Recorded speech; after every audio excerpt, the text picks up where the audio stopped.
Welcome to Dyspraxic Rosie Writes, a channel where we talk about dyspraxia, chronic illness, and the writing life. Sometimes I get some questions about my trustee work and what that looks like, and I wanted to just shine a light on that for those of you who are thinking of joining boards. So basically what a trustee refers to is you are part of the decision making on everything from everyday activities of a charity or not-for-profit to things like the funding and hiring and every little nuance that goes into running a charity or not-for-profit in any given period of time. But especially if you join a smaller charity or not-for-profit, that will involve a little bit of volunteer work as well. Side note, a lot of trustee work, especially in the English, I can't comment for all countries, but I know particularly in Canada and the UK that joining a charity or not-for-profit board is not a paid position. It is a volunteer thing. So if you really, really want to go for it, you have to be convinced that you have the right amount of time to dedicate to whatever this cause might be. And it has to be something that is really, really, truly worth it. Really what a lot of the responsibilities look like is it can look like everything from reading over a grant to meetings, and in the cases of many boards, it is usually an average of like once a month, every 2 months, depending on what might be required. But also too, there might be other things that might need to be looked at in the meantime. And really it's worth joining if you feel like you want to do a little bit more for the work that you're doing. If, for instance, you're writing in the area of neurodiversity and you also want to contribute to youth causes around that, around things that need a lot of support like peer support or employment or something like that, then that might be a reason to join. That might be a reason to go for it and join a board. But I can't stress enough, you're doing a service to the people involved in that board if you are very, very honest about how much time you can realistically commit to this. You have to think like, can you do an evening every month or every 2 months or whatever it might look like to be on Zoom and talk over decisions? Can you have like a weekend or an evening or morning or whatever to look over anything that might need additional support with? Can you be available sometimes to edit a document?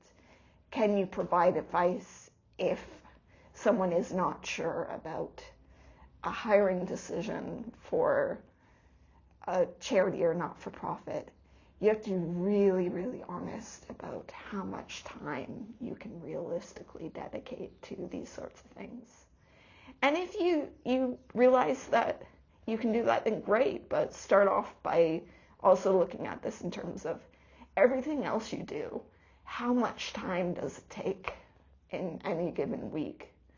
If you are doing content creation on the side, how much time per week does that take? If you have to interact with clients, how much time per week does that take?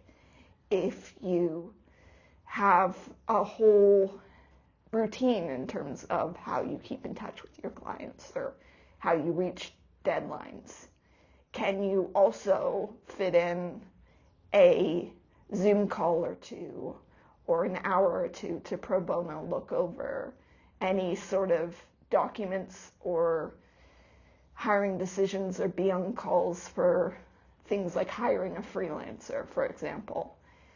If not, then yeah, board work is probably not for you.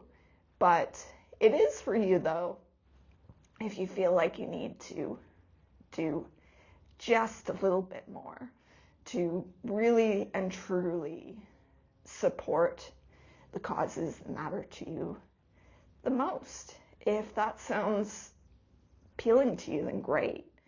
Then this is an incredible opportunity to have leadership in the area of making a difference in the causes that matter to you.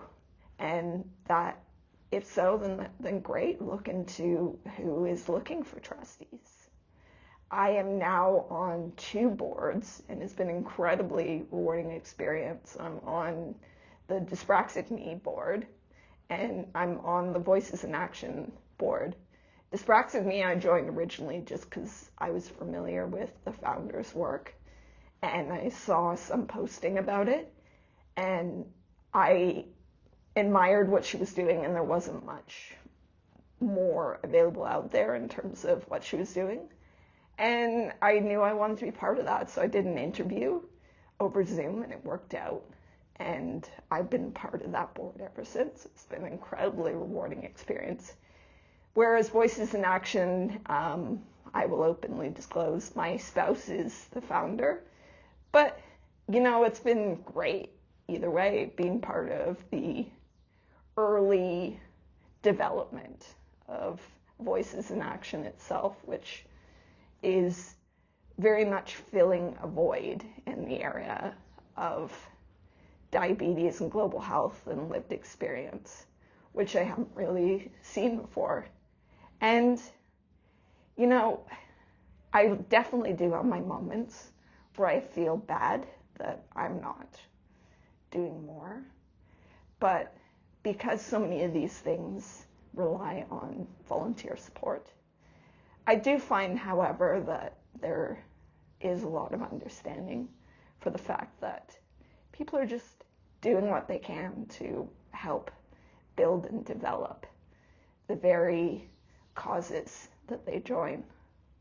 And I just try to be honest about myself, that I'm showing up when I can, and I do have other things going on. And in a way, like, both boards have a great deal of understanding of that. Yeah, you know, in conclusion, board work can be incredibly rewarding, but it's just a matter of being honest about what you want to get out of it, what your goals are to get out of it, and how much time you can realistically dedicate to the whole thing. I hope you found this helpful. Happy reading, happy writing, my friends. Like and subscribe.